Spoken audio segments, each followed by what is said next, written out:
to actually see people and talk to people about wine again. Um, but yeah, so we got three wines. I just kind of wanted to, I guess, start off a little bit about me and who I am and why I decided to make wine. So originally from Buffalo, New York, always been in food and beverage my whole entire life. And then at 18 in New York, you can actually start bartending. So started bartending at the Buffalo airport there. And that was a really cool job because I got to meet a lot of celebrities and whatnot. But it also gave me experience in the wine industry. My dad was a huge wino, he still is. And actually, when I bought my first house down in Charleston, South Carolina, he came down and he gave me a case of wine. And it was his sampler pack on like how I should get into wine, you know, with wines to drink today, wines to drink tomorrow, and that whole jazz. And that was the first time I really thought about that. And I was like, oh, maybe I need to get a wine cellar or something. So fast forward, I'm down in Charleston, South Carolina. I'm working food and beverage. I start working at a 5-star 4-diamond hotel out on Kiowa Island, and this place was amazing. I mean, we had princes, you know, and royalty coming through there pretty much every day. And I really got into wine out there just because these people knew about it and they're your clients, so you have to know about wine. And I didn't at that point at all. So my sommelier at the time took me under his wing, and we would go to tastings in town. And that's when I had that like aha moment that everyone talks about. That moment when you taste a wine and you're like, "Whoa, this is wine!" Like I didn't know that it could even be like this, right? And so that was when I had that moment. It was in Argentina, Malbec, actually, and fast forward many years later, I take a sabbatical down to Chile and Argentina, and of course I had to sneak away to the winery and taste some wine over there. It's the most expensive wine that I've ever bought in my life, and he gave me the winemaker discount. So it cost me $350 with the discount for one bottle of wine. But you know, when you have that moment, you know, that wine, it's kind of special to you, and so for me, it was worth it, you know. But it sounds like you always remember that wine too. Oh yeah, yeah. It's always that happy spot, right? So fast forward even further, I move out to Walla Walla to go through the analogy viticulture program at the community college. Really started to learn how to make wine out there. I had become a sommelier in Charleston at the time. So when I had left, I was actually running a fine dining restaurant, a French bistro, and that was a great job. I loved it, but I was just kind of like, what's next? You know, I was bored. I just felt like I hit my wall, and there was nothing else I could do except for opening up a restaurant. And at that time, I didn't want to do that. But we can get more into that. But I feel like we should drink some wine because this is a wine thing, right? So I'll get back to that. But so first off, I opened the white. So this is our Drink Washington State label. And with my Drink Washington State label, what I really try to do is make a really approachable, easy drinking wine, right? I don't want to have the wine on the Drink Washington State label that you have to put in your cellar for 2 to 3 years or 5 years. That's not what I'm going for. So I purposely try to make these wines to be drank as soon as possible. And so yes, exactly, the Visit Walla Walla label right there. And we also kind of do like the postcardy thing on the back if you guys haven't seen our labels. And so this part right here is actually written by people that are in the tasting room, just like you guys right now, kind of. And so yeah, so they'll submit. We have blank postcards. I know I saw a couple of you guys had them out there. That I sent them to you guys. And people will just submit, you know, blank postcards, and I'll read through them before I release a wine, and I find one that kind of fits that wine. And so that's kind of something different, something fun that we do. But the wine itself is all Walla Walla fruit. It's a third Riesling, a third Muscat, and a third Pinot Grigio. And with this wine, I left a little bit of residual sugar in there. So it's just a really nice, easy drinking. There's still that really nice crisp acidity, so it doesn't come off as super sweet. But I really enjoy it.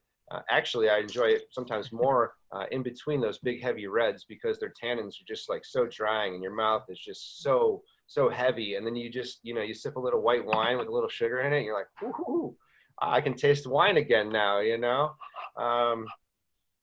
So yeah, Mary, what do you think of what do you think of the wine?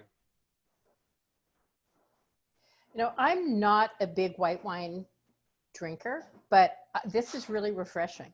I could see sitting out on the deck, friends, we can do that again. This is very light, very enjoyable. I don't feel it's too sweet, but just sort of enough to kind of liven things up. I would say this could be an easy go-to summer white. Yeah, and that's definitely what we were going for. I like to pair it with kind of like a spicy dish, maybe some spicy Thai or something like that. Just because that can kind of cover the hotness up nicely, and it pairs well together.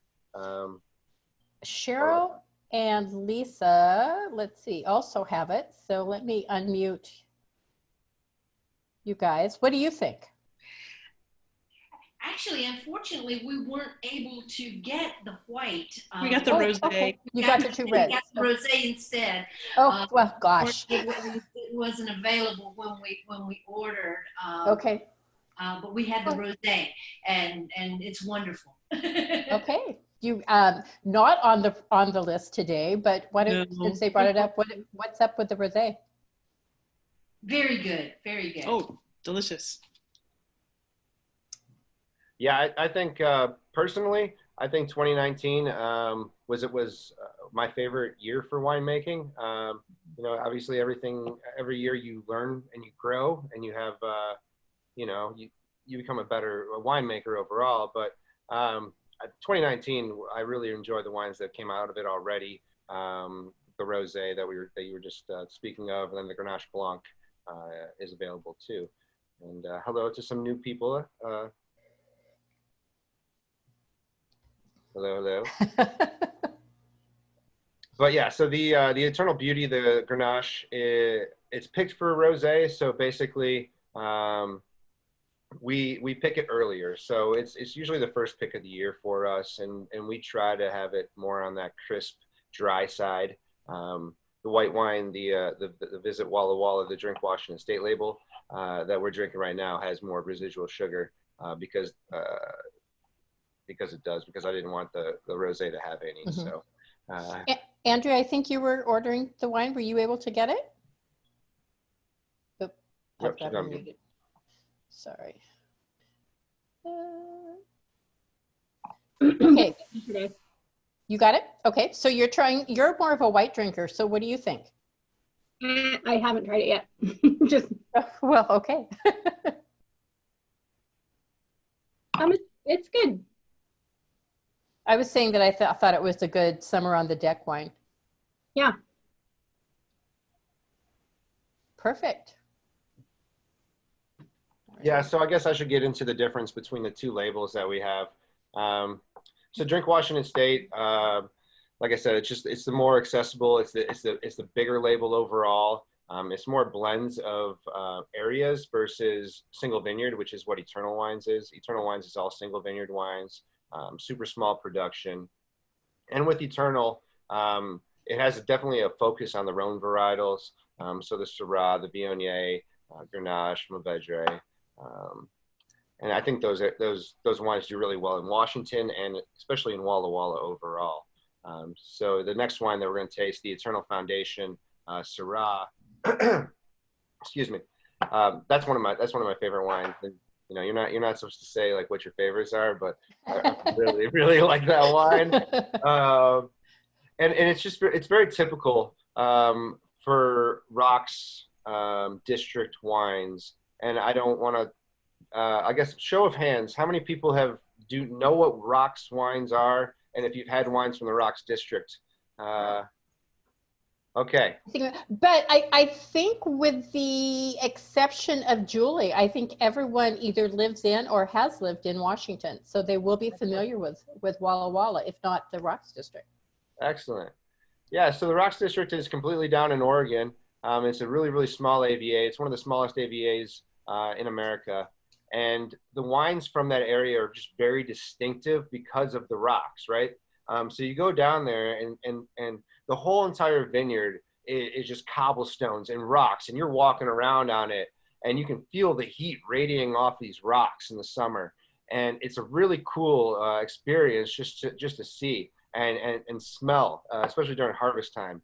And these wines, they kind of have a more like meatier, a little bit funkiness, more mineral driven, because the vines have to struggle to get down really deep, and they end up taking up a lot of that minerality into the wines. And so with the foundation, the one that we're on now, the second wine, so it's 95% Syrah and 5% Roussanne co-fermented. And this I need wine to get the wine. right like those tasting notes, a little bit of funkiness. This doesn't have a lot. I don't know if you guys have maybe heard of Cayuse. They're a pretty big producer, but their wines are super funky. And this is not as funky as those wines. It's definitely more dialed down. I didn't want it to kind of get out of hand, but I really enjoy those smells to a point.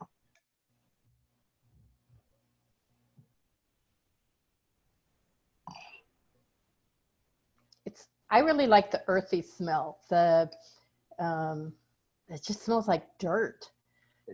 It does, and these are the wines that I can just smell forever. I don't have to taste them.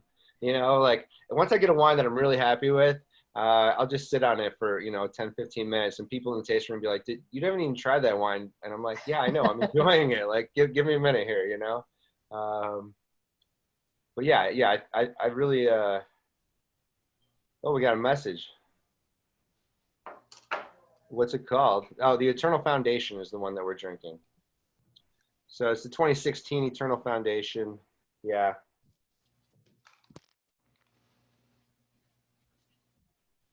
This is actually my signed bottle from Fred Sandoval. He's a Buffalo Sabre. So yeah, being from Buffalo, my family's still all out there, and they think it's great that I have a winery out here, and so they share my wines everywhere. And every time they run into someone famous or anything, they always have wine on them, and they're like, "Hey, I'll trade you a bottle of wine if you sign a bottle for my son," And so every year during Christmas, I come back and take the wine back with me. So. I think there's a sense that, the wine business is very competitive, and I'm sure it is, but I also get a sense that there's it's a great camaraderie. The Walla Walla folks just, I mean, you do business with one another. You go to each other's events. You know what's happening. Is that fairly typical? I don't think it's typical in the wine industry. I think it's typical for Walla Walla, though, for sure. Yeah, it's just something special about the area. I mean, that's why I fell in love with it, and that's the reason I never left. I moved here. I was scared when I moved here, to be honest with you. Walla Walla is the smallest town I ever lived in. I lived in Las Vegas, Boston. I'm being from Buffalo, and then came from Charleston. And I was a little nervous, but as soon as I came down here, I just fell in love with the area. I fell in love with the people, and yeah, I know I love it. And I mean, today, this is a perfect example of this, exactly what, and like this happened this morning. So I get glass delivered to the winery at 8:30 a.m. and my forklift isn't working. So I'm like, okay, it must be the battery or something. We try jumping it doesn't work. So I go and I run and buy a new battery and I put it in, still doesn't work. And now it's like 10 o'clock and the glass guy is just sitting out there in the semi truck. And he's like, man, I got a schedule to do. I've been on the road since 5:30. And so I had to call my next door neighbor and I was like, hey man, can you get this glass off of the truck for me? And he's like, oh yeah, sure. No problem. I'll be down in 15 minutes. And I was like, well, can you store it for me too? Because I can't get my forklift out, so I can't move anything. He's like, yeah, no problem. I got you. And so he actually stopped. He was spraying his vineyard. He actually stopped spraying his vineyard to come down and help me. I mean, that's Walla Walla for you. And that's Michael Roush. He owns Golden Ridge. So if you guys come up to Walla Walla, he's right in the middle of the incubators.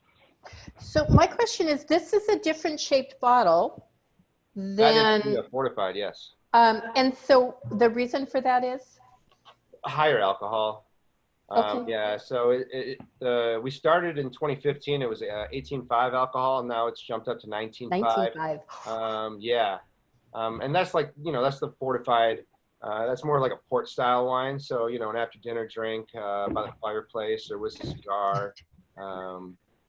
I drink my dessert. I'm not a cigar smoker, but again, I think the analogy to port is well taken, although not quite as sweet and syrupy. Yeah, and that's great too, because you don't have to drink it all in one night. You can leave that bottle open. Actually, the bottle that I'm drinking tonight, I actually took from the tasting room, and it hasn't been poured since we stopped doing tastings back on March 15th. Oh, wow. So 2 that's months later. another question about how, if you're not, especially something like this, which you're not going to have in one night, what do you do to make sure that it keeps that nice flavor? Yeah, with port, it's pretty resilient already. Excuse me. So if you're going to keep it for a little bit of while, I would maybe put it in the fridge. If you're going to keep it for maybe more than a month or so, keep it in the fridge and then take it out of the fridge, a couple hours before you plan on drinking it, so it warms back up again. With port, you want to drink it around 55 degrees, 58 degrees Fahrenheit. So similar to your red wines. So definitely lower than room temperature, but warmer than your fridge. Do you recork it? Yeah, we just put the cork right back in and keep it there. So yeah, I mean, a lot of places or a lot of people have those kind of pumps that kind of pump the air out. Those are great, especially for just still wine, red or white wine. That'll give you maybe an extra half a day, an extra day if you're lucky. And so that is nice. But yeah, with the red and the whites, I mean, you have to drink it within 48 hours of opening it, really.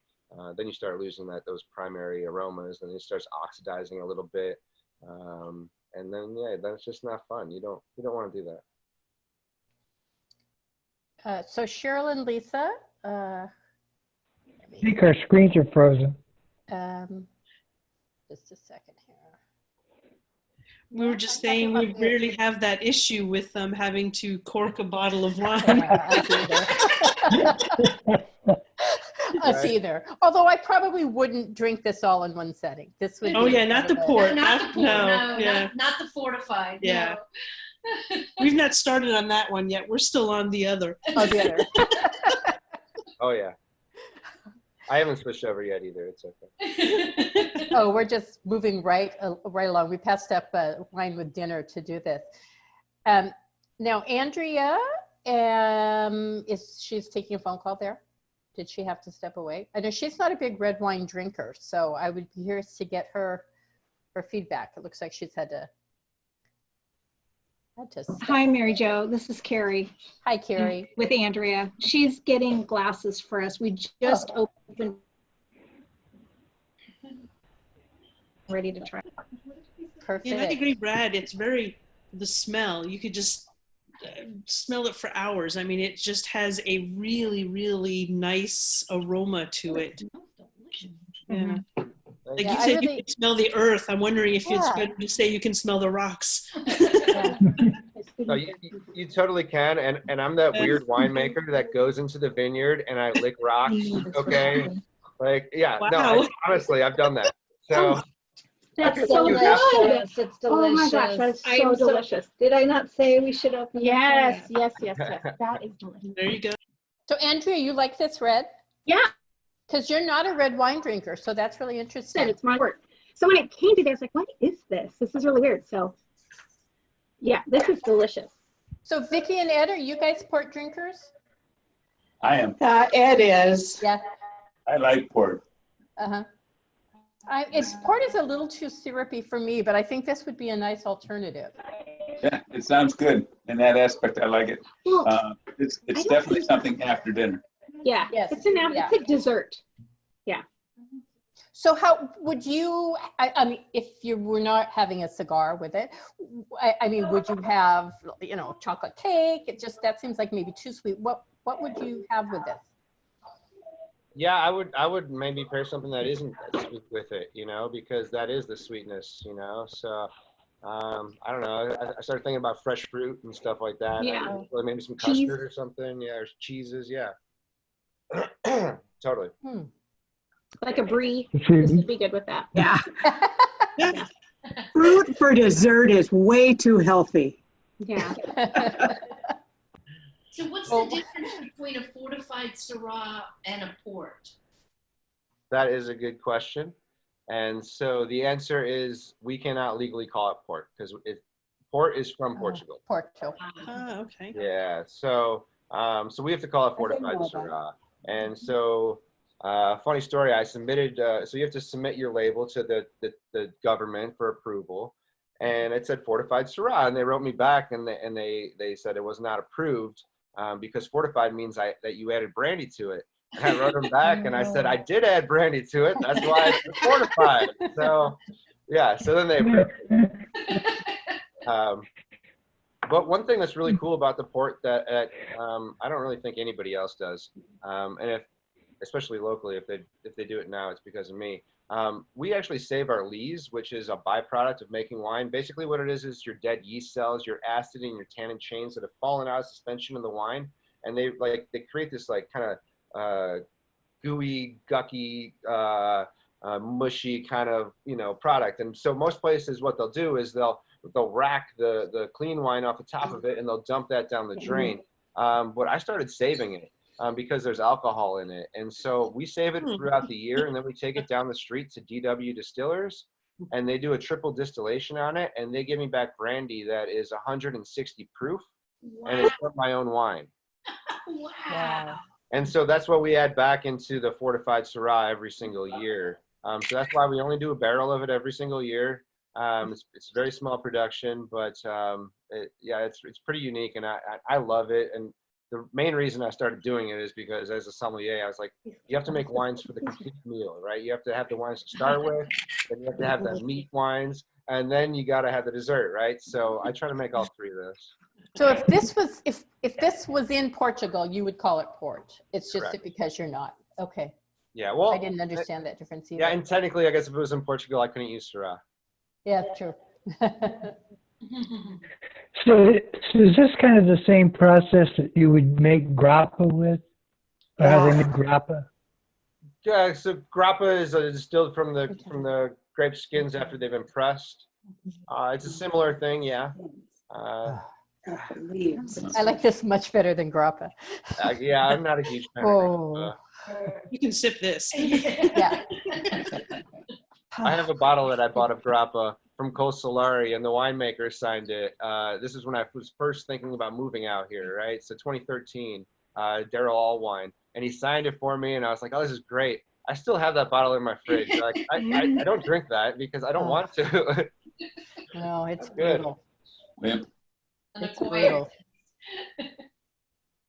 So if anyone has questions, I've now taken everybody off of mute, I think, unless you put yourself on it. So feel free to jump in. We're before we go on to our third wine. I like this. Brad, when do you anticipate your tasting room being open again to the public? Do you know how soon that's going to be? Yeah, we're waiting by emails and by the phone and seeing when we can do it. And, obviously it's a day by day thing. Right now, I think some people are talking about as early as Memorial Day weekend. Some people are talking about a little later than that. I don't know. We'll see. But what's actually really cool about our winery, so my brother, he owns a water and air company. And so we have these air filters in both of the barrel room and the regular tasting room portion of our winery, and they emit ozone at a very low frequency. And so that makes it a very sterile environment to begin with. So that's something that's very positive, I feel, and I feel very safe about, having people in there because, we do that every day. And then at night I turn it off and I run a complete one so that nobody's in there, but it actually goes at a higher frequency. So I don't know. That's just something If it different. was up to me, I'd make you an essential business. Yeah. Yes. People need wine. Yeah. I saw a photo, Brad and I were talking about it earlier, but I saw a photo on their, I don't know, their website or Instagram account with literally case boxes floor to ceiling of shipping out. And I should add one nice thing about wine tasting in Walla Walla is that if you're flying in, if you're driving in, it doesn't really matter. But if you're flying in, the only way in is going to be on Horizon, and they have wine fly free. So when I was over there last, I picked up a case box and just started filling it. And then you just take it to the airport.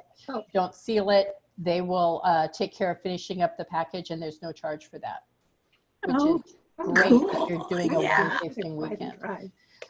Because we've shipped home from Italy, and it can get real spendy. Yeah. So Brad, can you only get your wines at the winery? Yeah, we're pretty small, It's like some kind so we still self-distribute. So there's a couple of places that are close to us that have our wines. What? Hey, Chloe. Winery dog. Yeah. But yeah, I mean, outside of Washington, there's no place that you can find our wines. So, and that's why we focus on the web page and the storefront out there. And so, but yeah, right now we're doing 19% off and free shipping, and then there's a little discount code for. Yeah, we'll have a little announcement about that at the end. So. So Brad, I'm sorry. Go ahead. No, go ahead, Andrea. I ordered your rosé, and I haven't opened it. But what can I expect from that? Yeah, so it's a dry rosé. Okay. So more higher acid, crisp, very bright rosé. I like it more cooled than I think I like most of my other wines. So maybe 45 degrees Fahrenheit, around there. Okay. And then, I primarily every time I go taste wine, it's always in Chelan. And, they talk about the grapes that are grown in that region and things. So what's the difference between the grapes and the wines that are coming out of Walla Walla versus the grapes and the wines that are coming out of Chelan in that area? I love it. That's a good question. So when we start thinking about AVAs, which is American Viticultural Areas, and that's what my whole Drink Washington State label is actually made of, we focus on AVAs. And I simplified it earlier by just saying areas, but it's AVAs.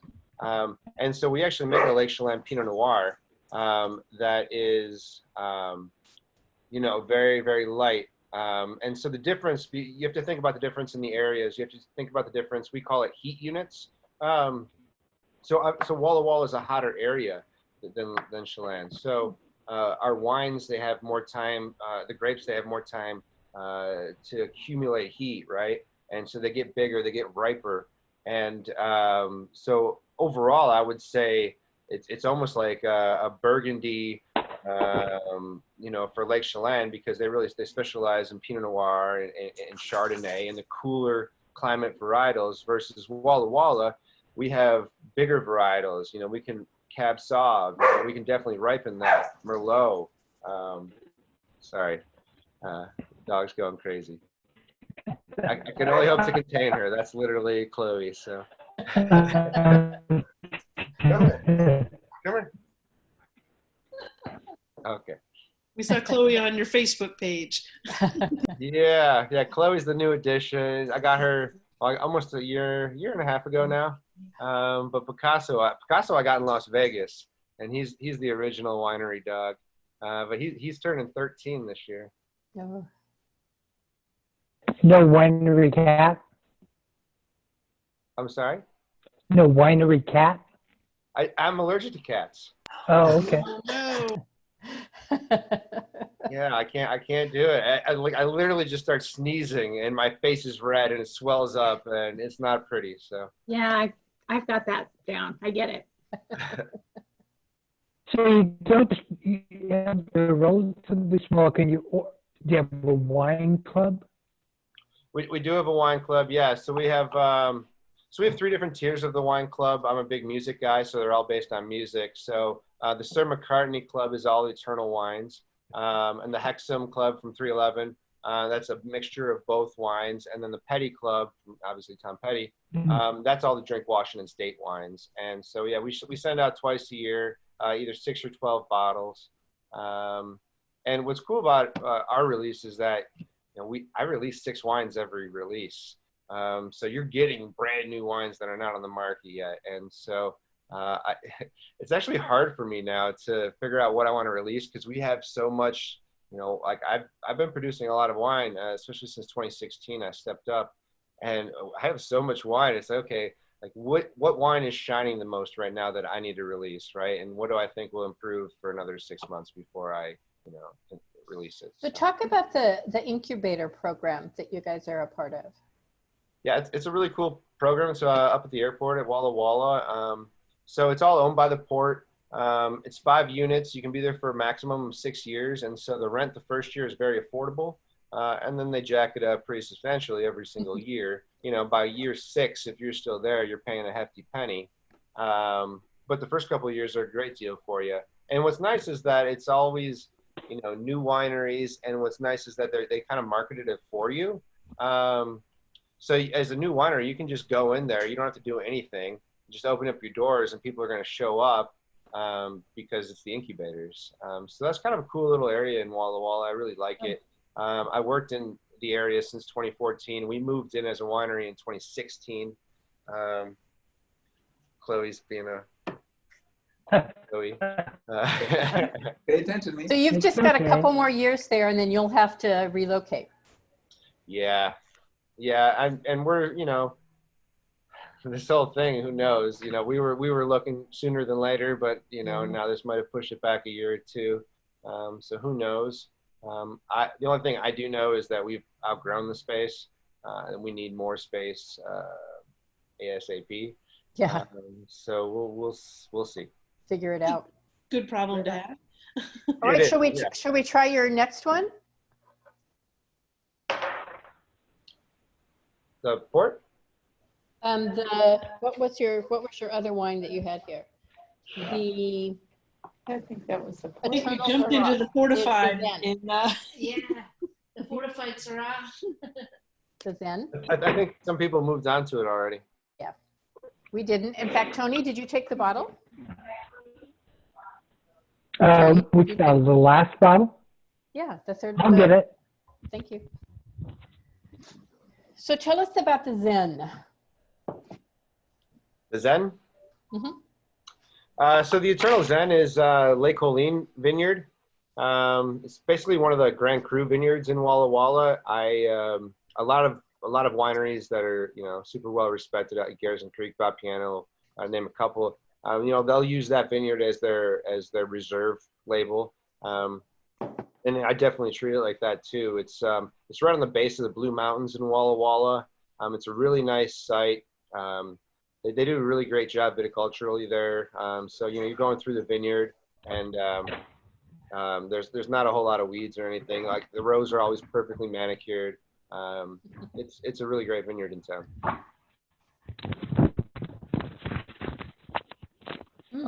I like this.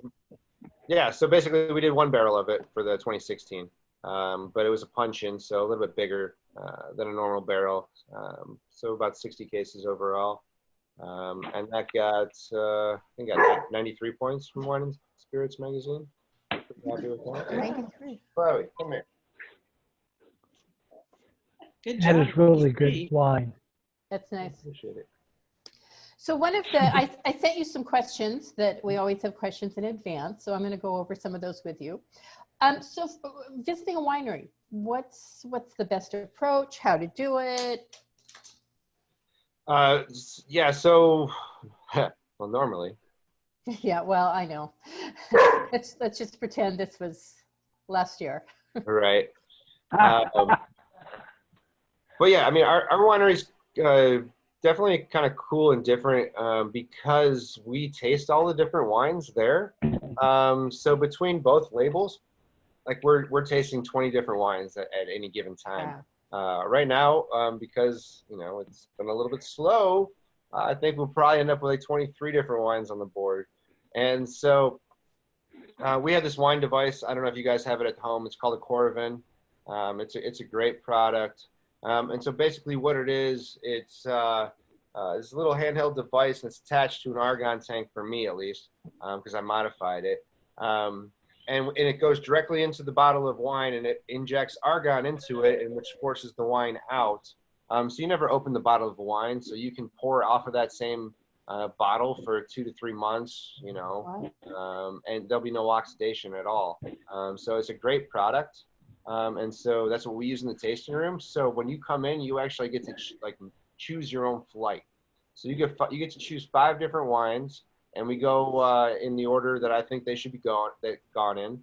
And you know, you taste the 5 wines that you want to taste. And so it's kind of cool in the aspect where, like, you know, we've all gone in the tasting room. We're like, oh man, I really don't like that varietal. I don't think I'm gonna like this, right? So, you know, maybe you shouldn't try it. You know, there's some, if you know you're gonna like these types of wines, you know, stick with what you like. So do you have any recommendations for someone who perhaps is new to wine, or what's something good to start with? I always say the first thing you need to start with is, do you like wine, right? And if you don't like wine, okay, we got to find a wine that you like, right? So no matter what style it is, so just as long as we got to find a wine that you like, right? I don't care if it's super sweet, if it's super fruity, if it's carbonated. I don't care what it is, right? If you like a wine, okay, good. Now we can start with that, okay? So then we start with what you like, okay? And then we might branch off a little bit into something a little bit more dry, right? If it's a sweet wine or something. Or if you only like, you know, red wines, okay, we'll try, you know, and some people just are like, no, I think some people are just hopeless. They'll never like white wines, or they'll never like red wines, you know, I mean, but I like to try, but yeah. Well, I think that's the fun part of tasting, is because while I might not risk an entire bottle about whether I like something or not, you know, a nice little taste like that is like, oh yeah, that's okay. And I tend toward the red wines over the white, but I know my palate has changed over the years. Things I drink now, I would not have been a fan of 20 years ago. Totally. Yeah, no, I think it's great. You know, when people come in the tasting rooms, we have a wine that's called Eternal Patience, and it's 100% Roussanne, and it's actually the bottle that's behind you. Actually, I know that's the Grenache Blanc, isn't it? Right. Yeah.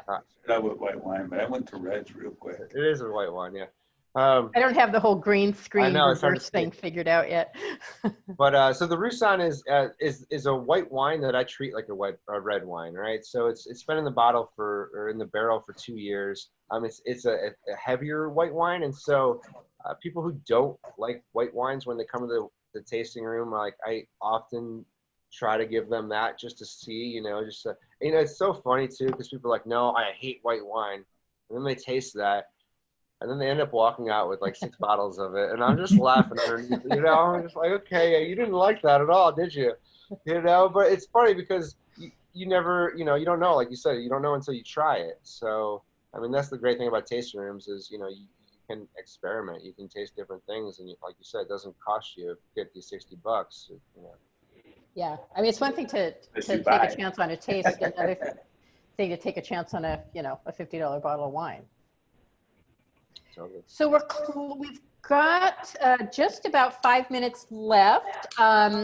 So any questions first, and then I'll tell you about some of our specials for prizes and discounts and stuff. Any other questions for Brad? $50 for a bottle of wine. Yeah, once in a while. That's a lot of people spending. Oh yeah. Vicki, does that have a question? No, we're good. You're good? We just want to hear the specials. Okay. You're just waiting for the cigar and the port. I know. Not the cigar, just the port.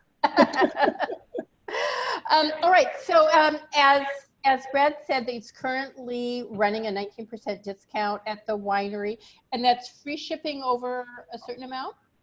$30, yeah. $30. Wow, $30. And he's offering everyone tonight an additional 10%. So that's a 29% discount plus free shipping over $30, which I don't know. We order a lot of wine, so that's really a killer discount. So anyone who was intrigued enough by any of his offerings, there you go. We'll send out a follow-up email right after this with the links and reiterating the promo code. If you have any problems or anything, I know sometimes online ordering can get kind of wacky, just let me know and I'll figure it out. And that discount, the deep discount, I don't know how long you're running the 19%, but the 29% is good through Saturday. So you'll need to make a decision. The other thing is, because we know that eventually we'll be able to go back to Walla Walla. We may not know when it is, but we do want something to cling to.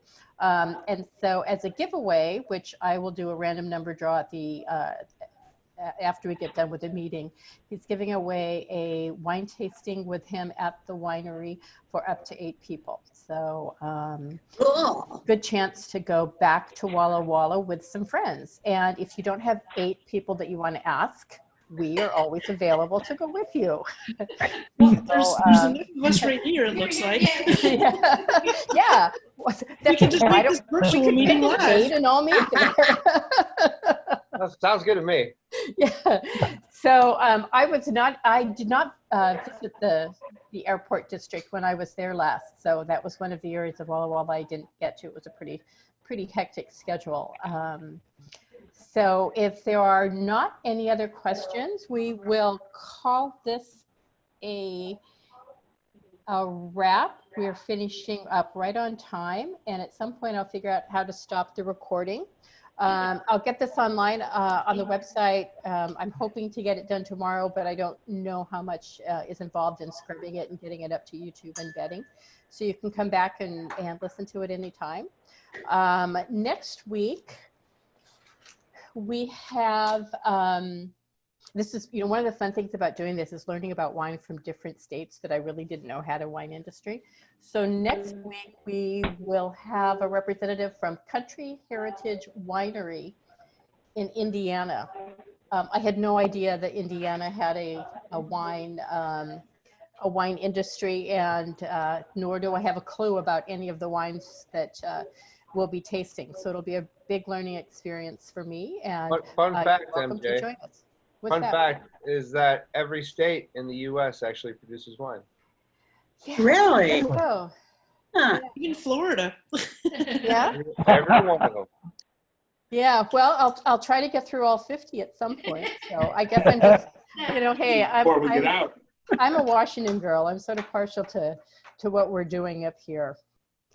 So thank you all for joining us, and thank you very much, Brad. I appreciate your graciousness for all, and we'll see Thank you you, all. Brad. We'll see you all later. Okay, Bye-bye. thanks, MJ. Thanks, Thank Brad. you. Appreciate it, guys. Bye.